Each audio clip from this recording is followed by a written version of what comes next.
Good morning, everyone. Good moed. Madu Simcha.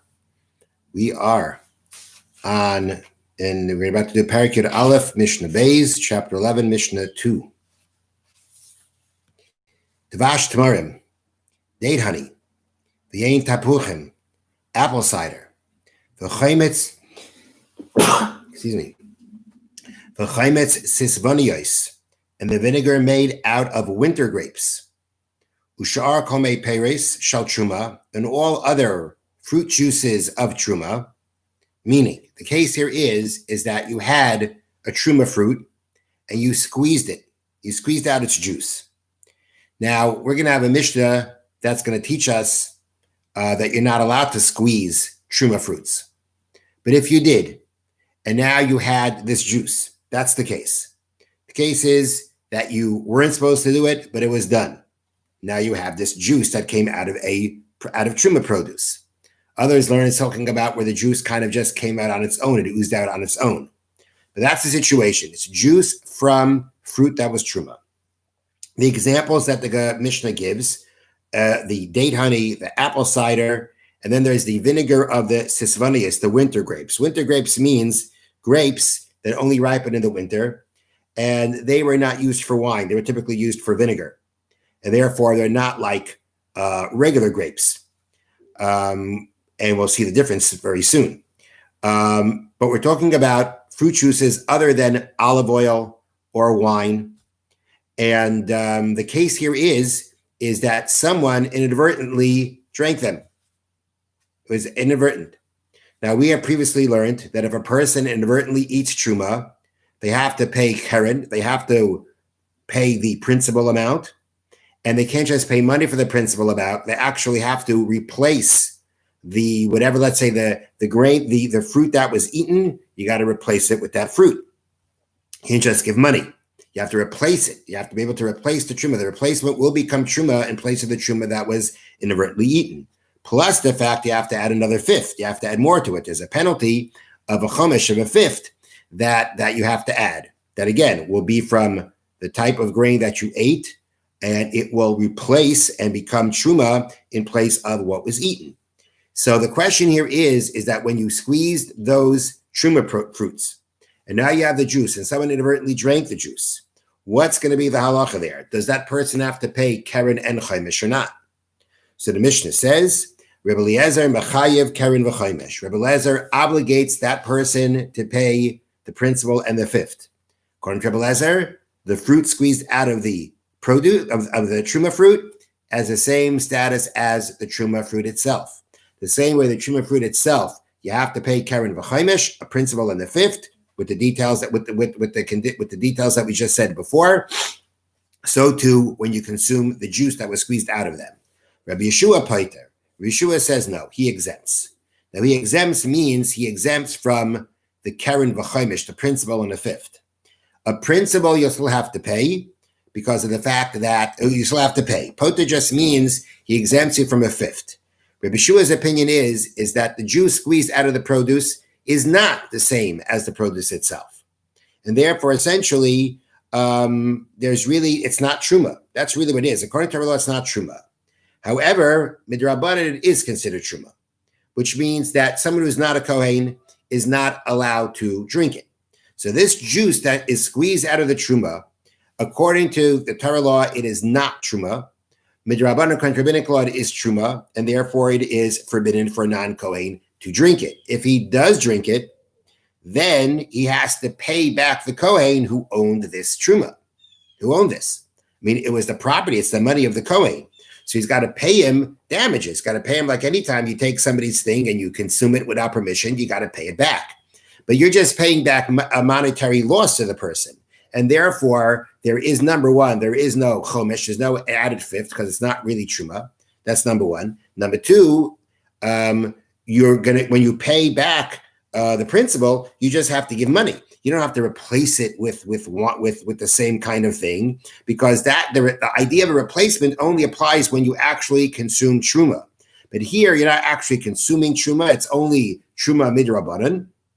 And therefore, the Rabbanan here in this case said that, of course, you're going to have to pay back the Kohen for the damages that you did to him. So you got to pay back the principal, but you can do that just by paying money, and you don't have to add a fifth.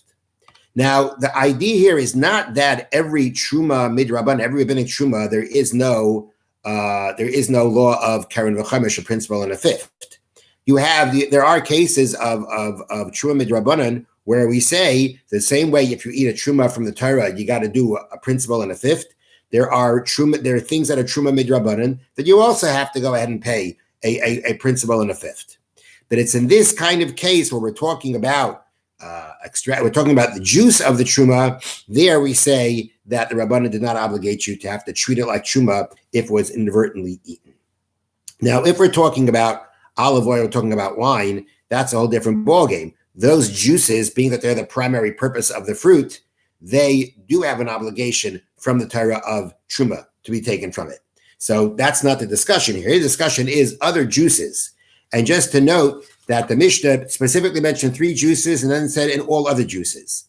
These 3 juices, the date honey, the apple cider, the vinegar of the winter grapes, those are common things that are squeezed for their juice.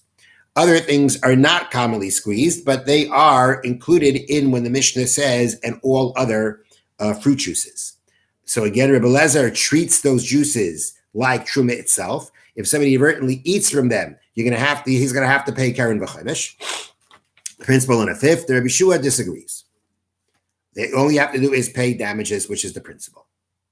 Now we're getting into a different discussion. Rebbe Lezer also considers all these liquids, all these juices that we just mentioned before, the date honey, the apple cider, the vinegar from the winter grapes. Rebbe Lezer says they are all tamei as a mashke. And what that means is like this. That means that we have a law that something that is a mashke, the mashke means a drink, a beverage. It's not just a liquid. We consider it a drink. We consider it a beverage. If something is a mashke, a beverage, then number one, it is now susceptible to tuma. It can now become tamei. If, let's say, some kind of source of tuma comes into contact with it, it will make that liquid tamei. Liquids can become tamei, can become impure. There are things that liquids can convey tuma to, and if it's a mashke, it'll have the ability to do that. And if it's a mashke, it will also have the ability to make a food susceptible to tuma, because all foods before they can actually become tamei have to be made susceptible to tuma, and that happens when they are wetted by a liquid.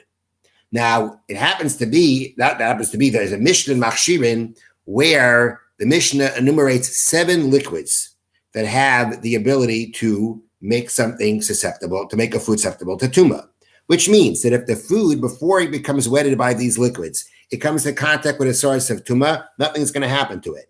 It's only after the liquid after the mashka, the beverage, the beverage has become into contact with it, it gets wet, the liquid comes into contact with this food, then the food is susceptible to tuma.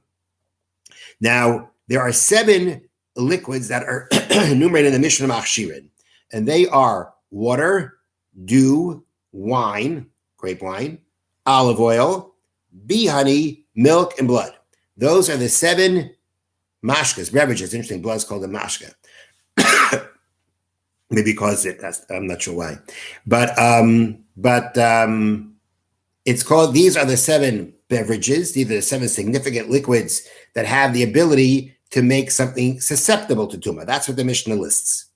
Rebbe Lezer says, although the Mishnah listed those 7 things, it's not only those 7 things.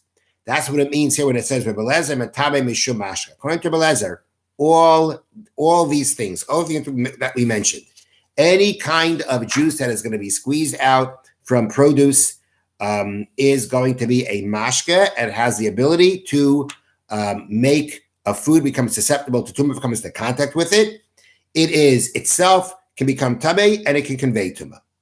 Rabbi Yeshua said, "Loimanu chachamim shiva mashkem k'maynei patamim." The chachamim did not enumerate the 7 liquids like the counters of spices. Maynei patamim means counters of spices. That means that people used to sell spices used to announce a list of what they have, but they really weren't too careful about what they really have and what they don't have.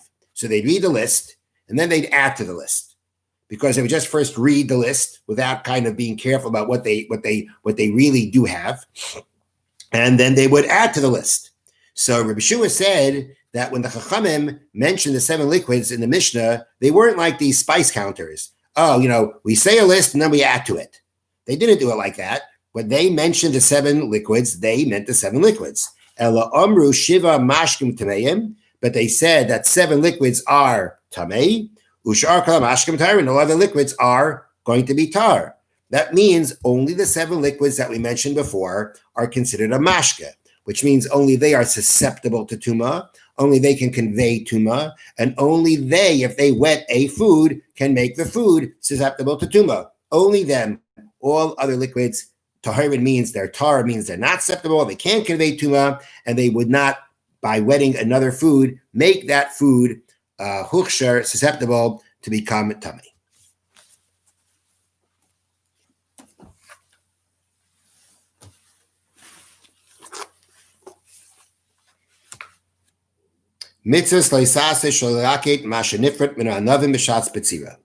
Prohibition against collecting that which has become separated from grapes while being picked. Shenemar, as it states, Ufered karmacha lo yitzalakate. And the parrot and that which has fallen off from your vineyard you shall not gather. You shall leave them for the poor and the stranger. So you're basically, harvesting or gathering grapes, whatever way you do it, and a grape falls off.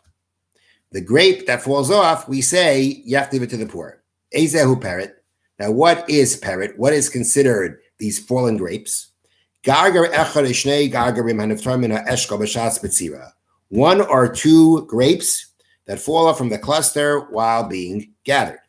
But if 3 fall at one time, parrot. None of them are parrot. None of them have to be left for the poor. You take it for yourself. Understandably, this only applies by a vineyard. Next. A prohibition that when a person is making sheaves and he forgot one sheaf in the field, he cannot take it and he leaves it for the poor.